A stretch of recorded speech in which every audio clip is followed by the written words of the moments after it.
Hello everyone. सो अब हम move करते हैं थर्ड स्टेप की तरफ। तीसरा स्टेप यानी बिजनेस की प्लानिंग। अब हमने अपना आइडिया सोच लिया कि कैसे आइडिया आता है, ये भी जान लिया कि आइडिया अच्छा है कि नहीं है, और उसके बाद हमने ये भी बात कर ली कि हमारे बिजनेस का मॉडल क्या होगा, बिजनेस का ढांचा क्या होगा, उसकी वैल्यू प्रोपोजिशन क्या होगी, और उसकी की एक्टिविटीज, रिसोर्सेज और जो भी मुख्य चीजें हैं हमारी बिजनेस की, वो सभी हमने डिस्कस कर ली कि कैसे आप क्या क्या चीजें आपको डिसाइड करनी है, क्या क्या चीजें सोचनी है। अब जो चीज आती है वो है प्लानिंग। प्लान क्या है? बिजनेस का आपका प्लान क्या है? अगर प्लान नहीं है आपके पास, कोई भी चीज, दुनिया की कोई भी चीज, जब कोई एक टारगेट बनाया जाता है तो उसके लिए फिर प्लान बनाया जाता है। चाहे वो जंग लड़ना हो, चाहे वो किसी प्रोजेक्ट पे काम करना हो, चाहे वो बिजनेस करना हो, यहां तक कि स्टूडेंट्स के लिए अगर वो अपने एग्जाम में अच्छा स्कोर करना चाहते हैं, उसके लिए भी अगर वो प्लान बना करके पढ़ें तो ज्यादा अच्छा रिजल्ट मिलता है। ठीक इसी तरीके से बिजनेस के अंदर भी प्लानिंग जरूरी है। तो बिजनेस की प्लानिंग के अंदर आपको, जब तक आप पैसे नहीं लगा रहे हो, जब तक आप बिजनेस लॉन्च नहीं कर रहे हो, यानी बिजनेस शुरू करने से पहले आपको कुछ कुछ सेक्शंस हैं, कुछ कुछ सेगमेंट्स हैं बिजनेस के, जिसकी प्लानिंग अच्छे तरीके से करनी चाहिए। उन सेगमेंट्स का जिक्र मैं इस वीडियो में करूंगा। मैं बताऊंगा कि आपको किन किन चीजों के बारे में अच्छे से प्लानिंग करनी चाहिए। तो सबसे पहली जो चीज है वो है प्रोडक्ट डेवलपमेंट। अब जब मैं यहां पे बात करता हूं प्रोडक्ट की, तो मैं इसके अंदर प्रोडक्ट और सर्विस दोनों की बात कर रहा हूं। जनरली हम बिजनेस के लैंग्वेज में सर्विस को भी हम प्रोडक्ट बोलते हैं जब हम टेक्निकली बात कर रहे होते हैं। वो गुड्स हो सकते हैं, यानी फिजिकल गुड्स हो सकते हैं, और सर्विस हो सकती है। अब इसके अंदर आपको सबसे पहले, जाहिर सी बात है, बिजनेस है तो इसके अराउंड ही रोटेट करेगा। ये आपकी मुख्य चीज है, प्रोडक्ट या सर्विस। इसके अराउंड सारा बिजनेस रोटेट करने वाला है, इसके थ्रू आप पैसे कमाने वाले हो। तो सबसे पहले इसकी प्लानिंग करना जरूरी है, क्योंकि जब आप इसकी प्लानिंग करोगे तो आगे की जो चीजें मैं अभी आपको बताने वाला हूं, जो और सेगमेंट्स हैं, उसके लिए आपको इंफॉर्मेशन मिलेगी। तो सबसे पहली जो चीज है वो है नो हाउ। नो हाउ का मतलब है, मैं कहना ये चाह रहा हूं नो हाउ से, कि आपका जो प्रोडक्ट आप डेवलप करना चाहते हो, जो आपका आइडिया है उस प्रोडक्ट या सर्विस के लिए, उसके स्टेप्स क्या हैं डेवलप करने के लिए, ये आपको प्लान करना पड़ेगा, पूरा रिसर्च करना पड़ेगा नो हाउ का, कि ये प्रोडक्ट कैसे कैसे डेवलप होगा, क्या स्टेप होंगे, और क्या प्रोसीजर होगा इस प्रोडक्ट को डेवलप करने का या फिर इस सर्विस को डेवलप करने का, डिजाइन करने का। अब जब आपको स्टेप्स पता चल जाएंगे तो अगली चीज होगी रिसोर्सेज।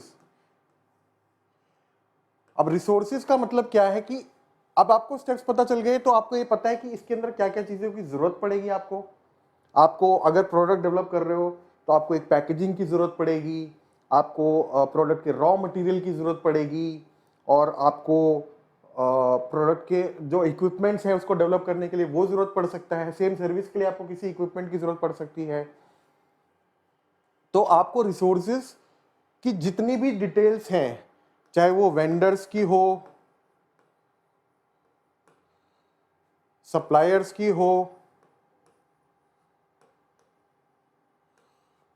या फिर उसकी कॉस्टिंग हो, वो सभी चीजें यहां पर आइडेंटिफाई करनी है और नोट भी करनी है। अभी तक हम जब मॉडल पे थे तो हमें सिर्फ चीजें आइडेंटिफाई करनी थी और ये सोचना था कि हमें ऐसा डिजाइन बनाना है, ये स्ट्रक्चर होगा हमारे मॉडल का। बट यहां पर जब हम प्लानिंग कर रहे हैं तो आपको ध्यान देना है एक चीज पे, वो है डिटेल पे, कि आप इसको जितना ज्यादा डिटेल में करोगे उतना अच्छा है। आप अपने बिजनेस से रिलेटेड जितनी ज्यादा डिटेल सोच सको, सिर्फ हवा हवाई बातें नहीं, एजम्पशन के बेसिस पे नहीं, अच्छा ये ऐसे हो जाएगा, ये ऐसे हो जाएगा, मार्केट रिसर्च करके, मार्केट में पता करके कि एक्चुअली में ये चीज कैसे बनती है, उसके लिए क्या क्या रिसोर्सेज लगते हैं, क्या क्या उसके स्टेप्स हैं, उसके बाद उसके लिए क्या क्या स्किल्स की रिक्वायरमेंट है, स्किल्स की रिक्वायरमेंट आपको कितनी लगेगी, आप कितनी आउटसोर्स कर सकते हो, आपके पास है कि नहीं है, या फिर आउटसोर्स करना है सेल्फ, या फिर आउटसोर्स।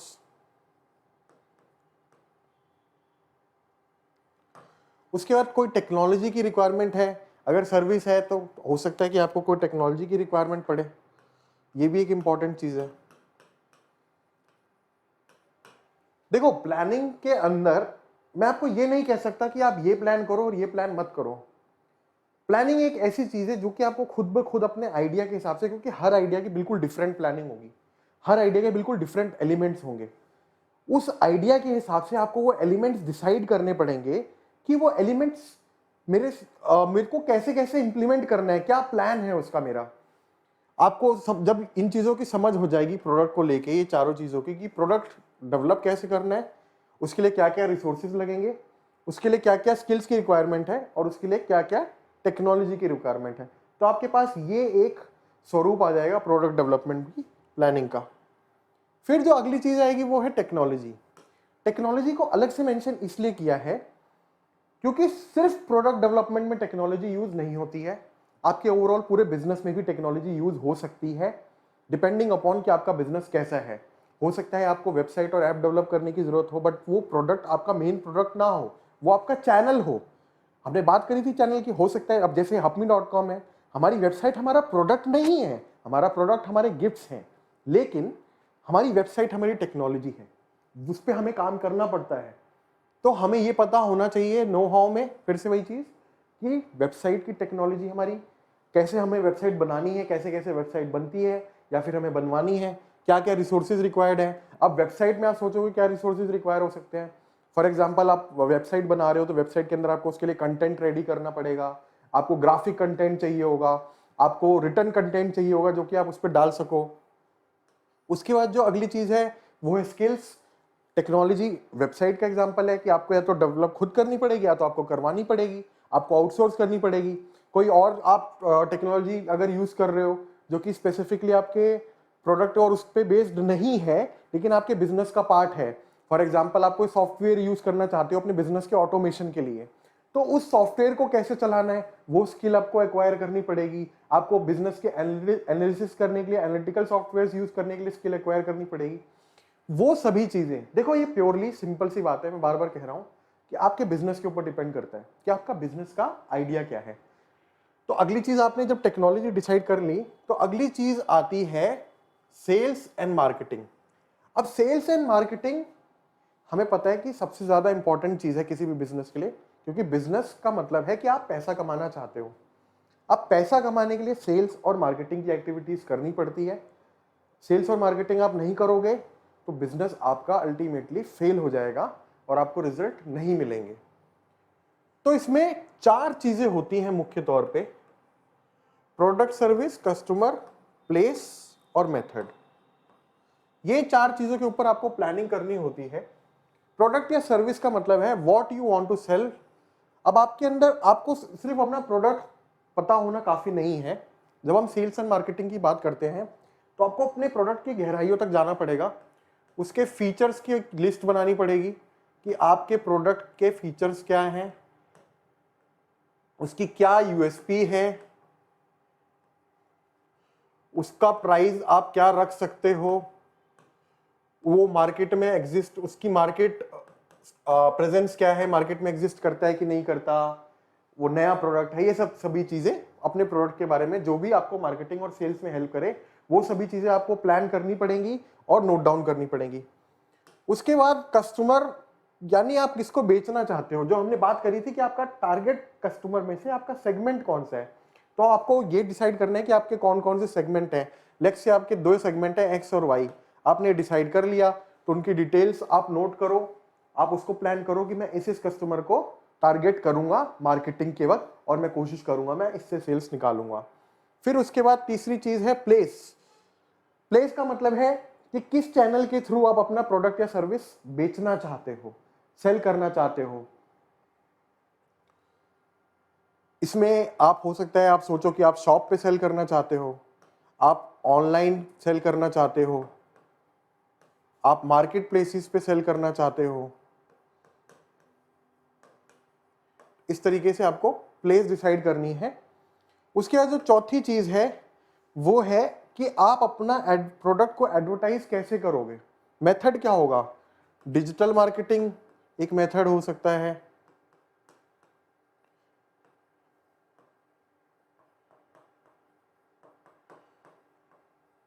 OOH, OOH एक मार्केटिंग मेथड हो सकता है। OOH का मतलब होता है आउट ऑफ होम। ये एक मार्केटिंग का मेथड हो सकता है, मतलब जो बैन बाहर होर्डिंग्स वगैरह लगे होते हैं, ये सब OOH के अंदर आते हैं।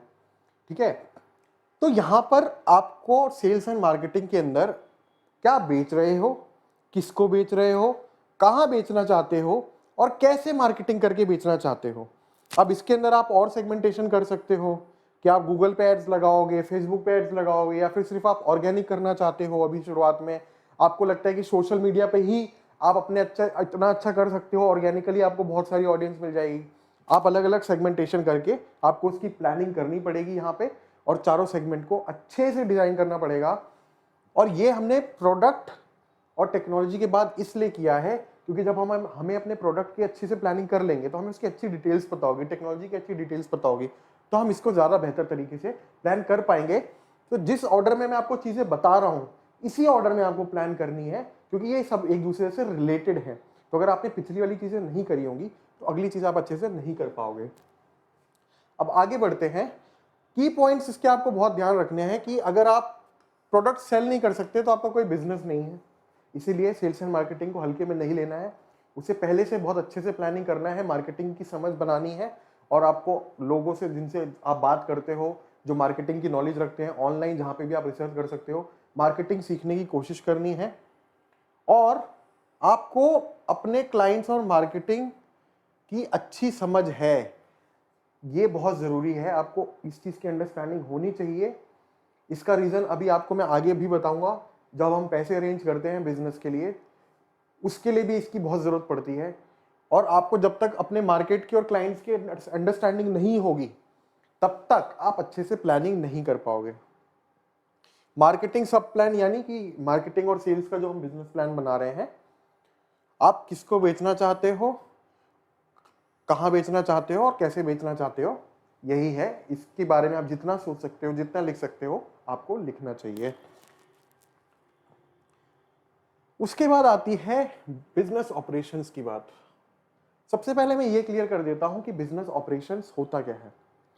बिजनेस की वो सभी एक्टिविटीज जो कि सेल्स होने के बाद होती हैं, पोस्ट सेल्स और प्री सेल्स, सेल्स होने से पहले, मार्केटिंग के अलावा जितनी भी कंपनी में एक्टिविटीज हो रही है, चाहे वो प्रोडक्ट डेवलपमेंट हो, रिसर्च एंड डेवलपमेंट हो, और जो भी एक्टिविटीज हो रही हो जिससे कि प्रोडक्ट रेडी हो रहा हो, कस्टमर को प्रोडक्ट जा रहा हो, या सर्विस डिलीवर हो रही हो, हर एक चीज, एक एक बिजनेस की एक्टिविटी, सब कुछ बिजनेस ऑपरेशंस के अंदर आती है। रोजमर्रा की जो भी एक्टिविटीज होती हैं, मार्केटिंग छोड़ करके जो एक अलग सेगमेंट्स होते हैं, वो सब छोड़ करके बिजनेस ऑपरेशंस में आते हैं, जो कि बिजनेस के अंदर की एक्टिविटीज हैं, बिजनेस के रोजमर्रा के काम हैं। इसमें आपको बहुत सारी चीजें डिसाइड करनी होती हैं। और सबसे बड़ी बात यह है कि इसको ना ज्यादातर लोग इग्नोर करते हैं प्लानिंग फेज में। इसके बारे में जल्दी से कोई सोच नहीं पाता। ये बड़ा छुपा रुस्तम होता है ये डिपार्टमेंट। और ज्यादातर कंपनीज इसकी वजह से फेल होती हैं। अगर आपके ऑपरेशंस, बिजनेस ऑपरेशंस सही से आपने मैनेज नहीं कर रखे, सही से प्लानिंग नहीं कर रखी है, हो सकता है आपका प्रोडक्ट बहुत दमदार हो, सकता है आपकी मार्केटिंग प्लानिंग बहुत अच्छी हो, लेकिन आप बिजनेस चला नहीं पाओगे, क्योंकि चलता इसी से ही है। इसके अंदर आप अगर अच्छे से एक्टिविटीज नहीं कर पाओगे, अच्छे से अपने कंपनी के प्रोसीजर्स नहीं रखोगे, तो आप टाइम पे प्रोडक्ट डिलीवर नहीं कर पाओगे, क्वालिटी कंट्रोल नहीं कर पाओगे, तो अल्टीमेटली आपको लॉसेज होने लग जाएंगे। और ये एक ऐसी चीज है जिसमें हमारे आइडिया के एक्साइटमेंट में हमारा ध्यान नहीं जाता, लेकिन जब बिजनेस करने लगते हैं एक्चुअल में, तो उसमें पर दिक्कत आती है। तो कुछ बेसिक चीजें हैं कि आपकी बिजनेस की लोकेशन क्या होगी। अगर आप कुछ ऑफिस वगैरह लेना चाहते हो तो उस हिसाब से आपको लोकेशन डिसाइड करनी है, उसके लिए आपको प्लान करना होगा। प्रेमिसेस का मतलब है कि आपको अगर कोई फैक्ट्री की जरूरत है, ऑफिस की जरूरत है, वो आप रेंट करना चाहते हो या ओन करना चाहते हो। अगर रेंट करना चाहते हो तो कितना बड़ा रेंट करना चाहते हो, उसके लिए आपका कितना बजट आप रखना चाहते हो, इतने बड़े स्पेस की आपको जरूरत पड़ेगी तो क्यों पड़ेगी, वहां पर आप कितनी स्पेस किस चीज के लिए यूज करोगे, क्या आप कोवर्किंग स्पेस लोगे या फिर आप एक अपना खुद का ऑफिस लोगे, क्या आप कमर्शियल स्पेस लोगे, क्या रेजिडेंशियल स्पेस में ही काम चल जाएगा। इस तरह की बहुत सारी चीजें आपको यहाँ पर डिसाइड करनी होगी। उसके बाद आपको इंफ्रास्ट्रक्चर और मशीनरी की क्या क्या रिक्वायरमेंट होगी, अपने बिजनेस ऑपरेशंस के लिए। लाइक आपको लैपटॉप्स खरीदने पड़ सकते हैं, कंप्यूटर्स खरीदने पड़ सकते हैं, ऑफिस के टेबल चेयर्स खरीदने पड़ सकते हैं। अगर आपकी फैक्ट्री है तो बहुत सारे आपको इक्विपमेंट्स या फिर ऐसे वेयर हाउस बनाने के लिए आपको चीज़ें खरीदनी पड़ सकती हैं, अगर आपको सामान स्टोर करना है तो। उसके बाद आपको डिसाइड करना है कि आपकी बिजनेस एक्टिविटीज़ क्या क्या होंगी, जो कि आपके रोज़मर्रा की एक्टिविटीज़ होंगी बिजनेस की, प्रोडक्ट को बनाने की, डिलीवर करने की। उन सब एक्टिविटीज़ को क्या क्या प्रोसीजर होंगे, क्या क्या स्टेप्स होंगे उनके, वो डिसाइड करने हैं, प्लान करने हैं। वो प्रोसीजर्स और एक्टिविटीज़ ये बहुत इंपॉर्टेंट है। लेकिन एक खास बात ये है इसकी कि ये दोनों चीज़ें जो हैं ये आप स्टार्टिंग में एकदम परफेक्ट नहीं कर सकते हो, ये सच्चाई है। इसलिए परफेक्ट नहीं कर सकते हो क्योंकि ये चेंज होती रहती है, टाइम के साथ साथ हम इसे परफेक्ट करते रहते हैं। बट फिर भी आपको स्टार्टिंग में एक बेसिक इसका एक बना करके चलना है कि बिजनेस एक्टिविटीज और प्रोसीजर्स मेरे ये रहेंगे, एक सोच करके चलना है, ताकि आप उसके बेसिस पे अपनी प्लानिंग कर सको, अपनी टीम बिल्ड कर सको, और बाकी की फाइनेंशियल प्लानिंग्स और जो भी प्लानिंग्स के बारे में भी हम बात करेंगे वो कर सको, क्योंकि इन दोनों चीज़ों का बहुत बड़ा रोल रहता है। उसके बाद आपके वेंडर्स और सप्लायर्स कौन कौन होंगे, उनसे जाके बात करो, वो कितने का सामान दे रहे हैं आपको जो चाहिए, वो कहाँ कहाँ पर बेस्ड हैं, क्या वो आपके ऑफिस से पास है कि दूर है। अगर आपको 10 वेंडर्स पता है तो 10 में से कौन से आपके लिए 2-3 बेस्ट रहेंगे, क्यों बेस्ट रहेंगे, ये सब चीज़ें आपको प्लान करनी है। अगर आपको किसी के साथ कोलैबोरेट करना है, कोई बिजनेस पार्टनर जो कि आपको कोई सर्विस प्रोवाइड करे, आउटसोर्सिंग करे, कि आप ऑर्डर आए और तो उसको बोलो और वो आपको आधी कोई चीज़ बना करके दे, या इस तरह की कोई भी चीज़ हो सकती है। तो ये ऑपरेशंस प्लानिंग हो गई। फिर उसके बाद आता है ह्यूमन रिसोर्स। अब आपको काफ़ी आइडिया हो गया अपने बिजनेस के बारे में। भाई आपने अपने प्रोडक्ट के बारे में भी प्लानिंग कर ली, आपने टेक्नोलॉजी के बारे में भी प्लानिंग कर ली, आपने मार्केटिंग के बारे में भी प्लानिंग कर ली, आपने बिजनेस ऑपरेशंस के बारे में भी प्लान कर ली। बट अब इन सब चीज़ों का एग्जीक्यूट करने के लिए लोग भी लगेंगे, खाली आप अकेले तो सब कुछ कर नहीं लोगे। हो सकता है कि आपका आइडिया ऐसा हो कि स्टार्टिंग में आपको लोगों की जरूरत ना पड़े, लेकिन आज जाहिर सी बात है ना, आप अपना बिजनेस बड़ा करना चाहते हो, तो एक लेवल बाद जब बड़ा करोगे तो आपको टीम की तो जरूरत पड़ेगी, और जो आपने एक्टिविटीज बनाई है वो सब चीजों के लिए भी टीम की जरूरत पड़ेगी। तो उसके लिए आपको प्लानिंग करनी है ह्यूमन रिसोर्स की। तो सबसे पहले आपको प्लानिंग करनी है ऑर्गेनाइजेशनल स्ट्रक्चर की। ऑर्गेनाइजेशन स्ट्रक्चर में क्या है कि आपको ये डिसाइड करना है कि भाई मेरी टीम में कौन कौन लोग होंगे, मेरे को क्या क्या डिपार्टमेंट्स चाहिए, और उसमें कितने कितने लोग चाहिए। उसके बाद उनके रोल्स क्या होंगे, क्या पोस्ट होगी, क्या क्या वो किस डिपार्टमेंट में कितने लोग होंगे, उनके रोल्स क्या होंगे। लेट्स से कोई सीईओ होगा, कोई सीटीओ होगा, कोई मैनेजर होगा, इस तरह की चीजें आपको रोल्स डिसाइड करनी पड़ेगी। कोई एग्जीक्यूटिव होंगे, फिर उनकी रिस्पॉन्सिबिलिटीज क्या क्या होंगी, कौन व्यक्ति क्या काम करेगा, ये पोजीशन का बंदा ये काम संभालेगा, ये डिपार्टमेंट संभालेगा। फिर उसके बाद एचआर पॉलिसी आपको डिसाइड करनी पड़ेगी। एचआर पॉलिसी आपको शुरुआत में बहुत ज़्यादा डिटेल में प्लान करने की जरूरत नहीं है, बहुत सिंपल सी चीज़ है कि अगर हम किसी को हायर करते हैं तो हम उसे इतने दिन की छुट्टी देंगे, इतने से इतने समय तक उसे काम करना पड़ेगा।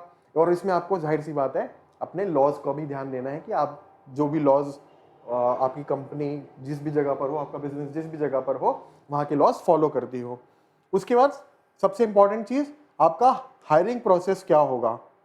अगर आपको टीम हायर करनी है, जब आप अपना बिजनेस लॉन्च करोगे और आप टीम हायर करने लगोगे, तो उसके लिए आपको तैयारी करनी पड़ेगी कि आप पहले से प्लान बना करके रखो कि आप कहाँ कहाँ से हायरिंग करोगे, किस किस तरीके से हायर करोगे। क्या आपके कोई फ्रेंड्स हैं, नोन में लोग हैं जिनको आप हायर कर सकते हो, या फिर आप कोई जॉब्स के पोर्टल का यूज़ करोगे, या फिर किसी एचआर कंसल्टेंसी फर्म को जानते हो जो कि इस चीज़ में आपकी हेल्प कर सकती है कमीशन लेकर के। क्या बेस्ट तरीका रहेगा वो आपको यहाँ पर प्लान करना होगा। फिर उसके बाद सबसे इंपॉर्टेंट चीज बिजनेस की, फाइनेंस, वेरी वेरी इंपॉर्टेंट, क्योंकि पैसा ही सब कुछ है बिजनेस में, ना बाप बड़ा ना भैया, सबसे बड़ा रुपया। ये प्लानिंग जो है ना, ये लोग इससे भागते हैं। जैसे जिम में लेग्स की एक्सरसाइज करने से लोग भागते हैं, वैसे प्लानिंग में फाइनेंस से लोग भागते हैं। बट ये प्लानिंग करना बहुत ज़रूरी है, और सूझबूझ के साथ करना बहुत ज़रूरी है, क्योंकि अगर इसको सही से प्लान नहीं किया तो हम क्या करेंगे, सबसे पहली गलती करेंगे कि हम जल्दबाजी में बिजनेस शुरू कर देंगे, कम पैसों के साथ बिजनेस शुरू कर देंगे, और हमें लगेगा कि हम बहुत पैसे कमा लेंगे, लेकिन बहुत पैसे कमा पाएंगे नहीं, खर्चे ज़्यादा होंगे, प्रॉफिट कम होगा, और अल्टीमेटली हमें या तो लोन लेना पड़ेगा या तो अपना बिजनेस बंद करना पड़ेगा। वो चीज़ ना हो, उसके लिए आपको कुछ चीज़ें पहले से प्लान करनी है। सबसे पहले ये प्लान करना है कि आपका कैपिटल इन्वेस्टमेंट कितना होगा। कैपिटल इन्वेस्टमेंट का मतलब है इनिशियल मनी नीडेड। इसमें आपको बिजनेस स्टार्ट करते वक्त जितना भी पैसा आपको एक साथ लगाना पड़ेगा, चाहे वो मशीनरी खरीदनी हो, इंफ्रास्ट्रक्चर खरीदना हो, वेबसाइट डेवलप करवानी हो, कोई भी ऐसी चीज जो कि वन टाइम आपको लगा देनी है, बार बार नहीं लगानी है, वो इन्वेस्टमेंट कैपिटल इन्वेस्टमेंट कहलाता है। तो सबसे पहले आपको ये प्लान करना पड़ेगा कि ये कितना आएगा, ये आपको हिसाब लगाना पड़ेगा। उसके बाद आपको हिसाब लगाना पड़ेगा फिक्स कॉस्ट का। फिक्स कॉस्ट क्या होती है, मैंने आपको पहले भी बताया था ये चीज बिजनेस मॉडल वाले सेक्शन में भी। फिक्स कॉस्ट होती है लाइक रेंट हो गया, सर्वर कॉस्ट हो गया, इस तरह की चीजें फिक्स कॉस्ट में आती है। तो फिक्स्ड कॉस्ट आपको पूरी प्लान करनी है। वहां पर मैंने बस आपको आइडेंटिफाई करने के लिए बोला था, यहाँ पर आपको नोट डाउन भी करनी है, आपको पूरा एकदम अच्छे से डिटेल में प्लान करनी है, और आपको ये देखना है कि क्या चीज मुझे इसमें से रखनी है और क्या चीज नहीं रखनी, क्या चीज मेरे लिए जरूरी नहीं है। उसके बाद वेरिएबल कॉस्ट, क्योंकि अब आपने भाई वेंडर वगैरह से भी बात कर ली है, तो आपको पता है रॉ मटेरियल कितने कितने में मिलेगा, तो उसकी भी कॉस्ट आप वो कैलकुलेट करो। अब आती है ब्रेक इवन पॉइंट की बात। ये बहुत इंपॉर्टेंट है, इसको आप जरूर समझना अच्छे से। अच्छा, ब्रेक इवन पॉइंट को हम शॉर्ट में लिख देते हैं BEP, ठीक है। अब ब्रेक इवन पॉइंट होता क्या है, इसको अगर हम डिफाइन करें तो ये आपके बिजनेस का वो वाला लम्हा है या वो वाला पल है जब आपका लॉस इक्वल्स टू 0 और प्रॉफिट इक्वल्स टू 0। जब आपका ये पॉइंट आ जाए उसे बोलते हैं ब्रेक इवन पॉइंट।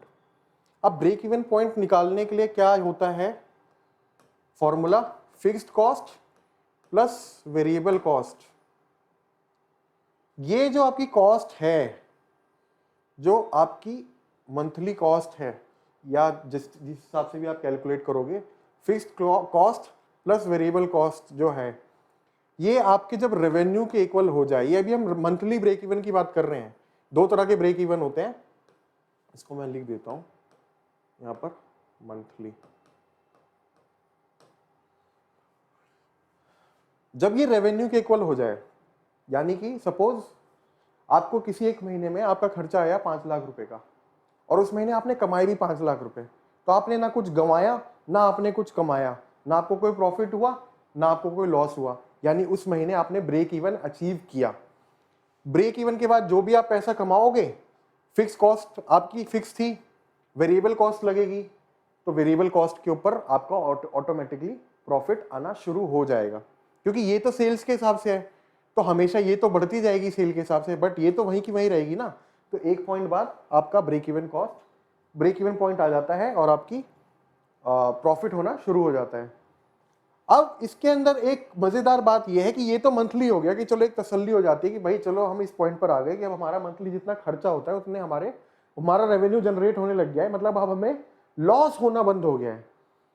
लेकिन यहां पे एक चीज इंपॉर्टेंट है, कैपिटल इन्वेस्टमेंट। जो हमने शुरू में पैसा लगाया था, हमें वो भी वापस हासिल करना है, जाहिर सी बात है, अल्टीमेटली तभी हम अपने आप को प्रॉफिट में मान सकते हैं ना। तो वो उसको भी आप अगर इसमें ऐड कर दोगे, तो आपको ये देखना है कि आपका जो प्रॉफिट है, जो आपको थोड़ा थोड़ा प्रॉफिट यहां से होने लग जाता है, कुल मिलाकर के आपका जो नेट इन्वेस्टमेंट है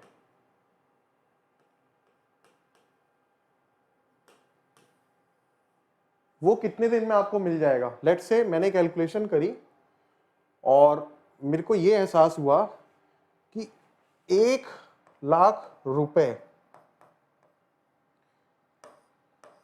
मेरा मंथली फिक्स कॉस्ट है,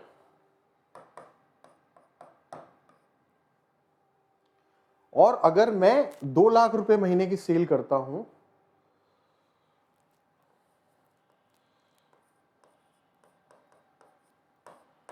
तो उसमें से मेरा 1 लाख रुपए वेरिएबल कॉस्ट है उस सेल की वजह से।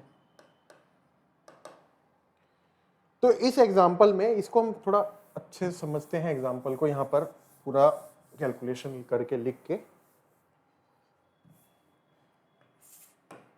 फिक्स कॉस्ट है 1,00,000,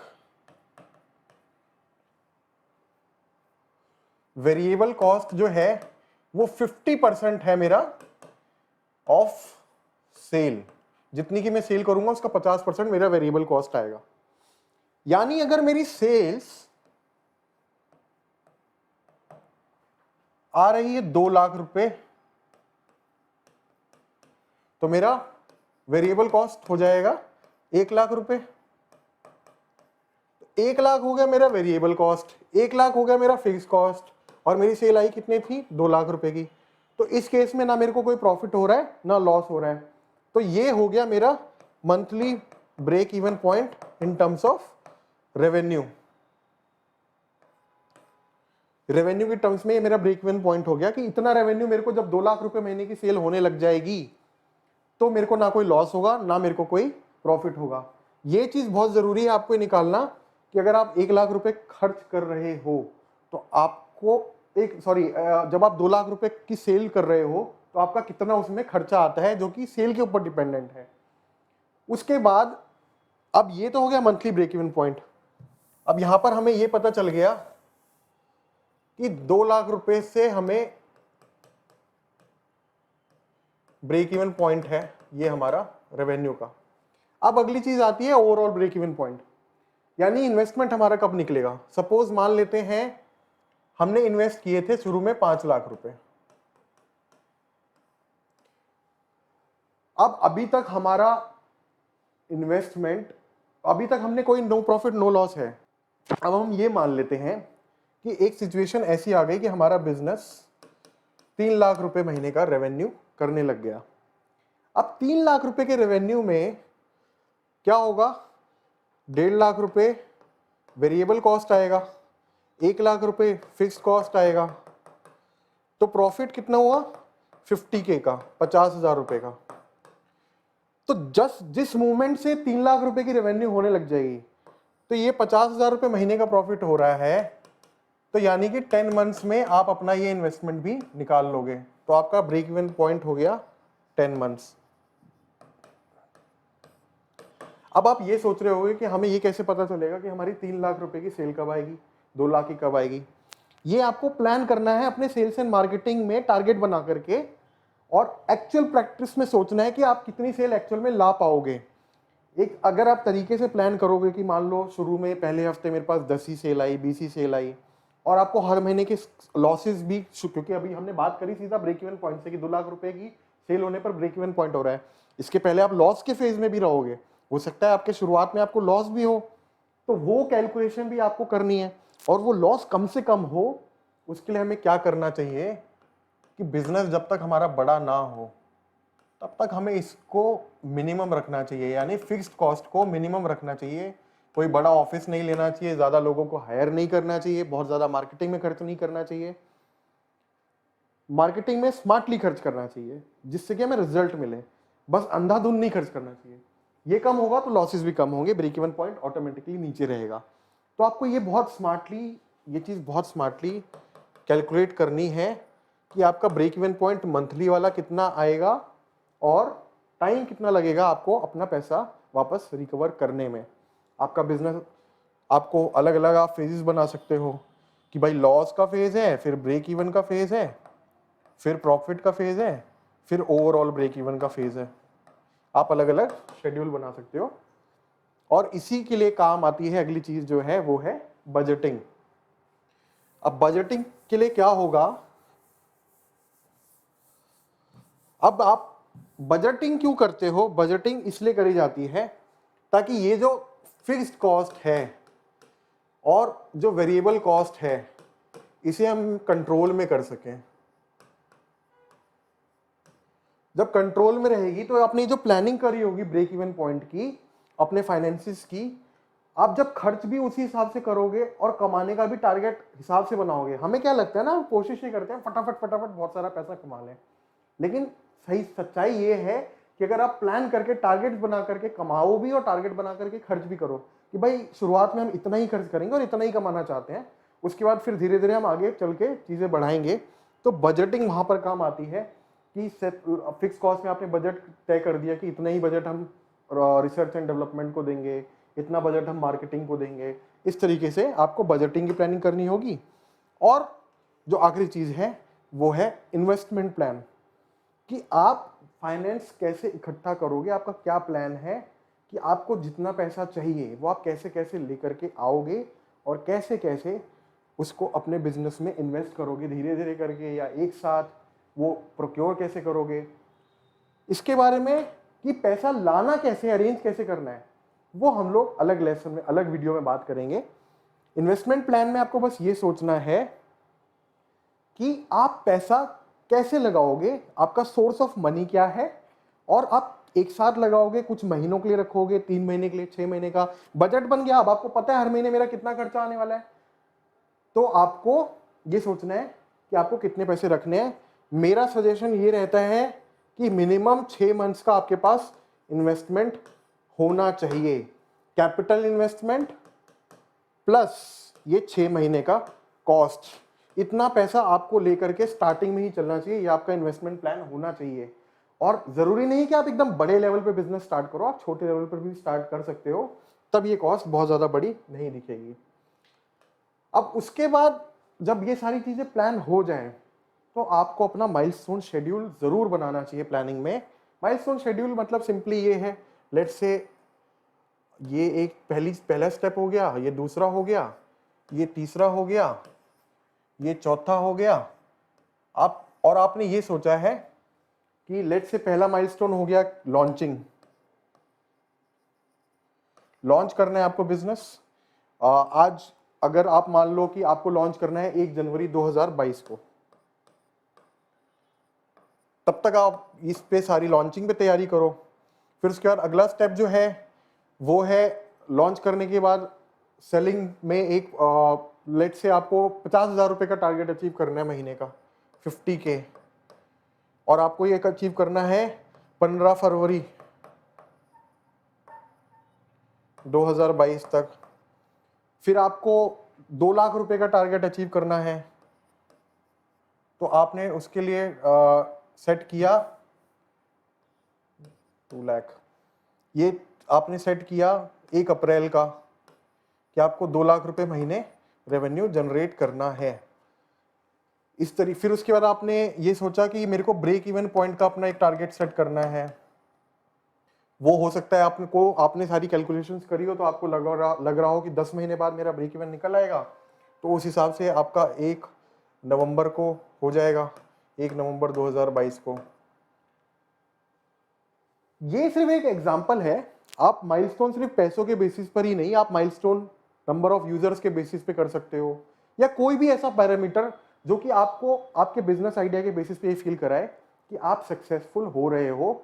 और आपके पास एक गोल होना जरूरी है, माइलस्टोन होना जरूरी है। अगर हवा में काम चलता रहेगा बिना किसी गोल के, बिना किसी टारगेट के, ये कैलेंडर्स माइलस्टोन होना बहुत जरूरी है, क्योंकि ये हमें कुछ छोटा करने के लिए पहले बोलते हैं कि पहले ये करो फिर अगला काम करना।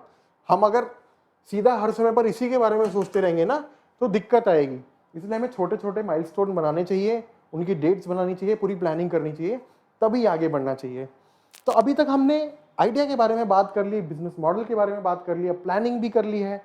अब हम अगली वीडियो में बात करेंगे वो सभी तैयारियों की, प्रिपरेशंस की, जो कि आपको अपने बिजनेस को लॉन्च करने से पहले करनी चाहिए। और मैं आपको बहुत अच्छे से बताऊंगा कि क्या क्या चीजें आप मिस कर देते हो। अक्सर लोग मिस कर देते हैं बिजनेस स्टार्टिंग करने से पहले, और उनको आगे दिक्कत होती है। और सबसे मजेदार बात यह है कि अभी तक आपको कोई भी पैसा खर्च नहीं करना, और जब तैयारियां भी जो मैं बता रहा हूं, वो सभी तैयारियां जो कि बिना पैसे खर्च किए करी जा सकती हैं, वो सभी तैयारियां हम नेक्स्ट वीडियो में डिस्कस करेंगे। और हमें टेलीग्राम पे फॉलो करना मत भूलो, हमारे चैनल को सब्सक्राइब आप कर सकते हो t.me/growthhum-india।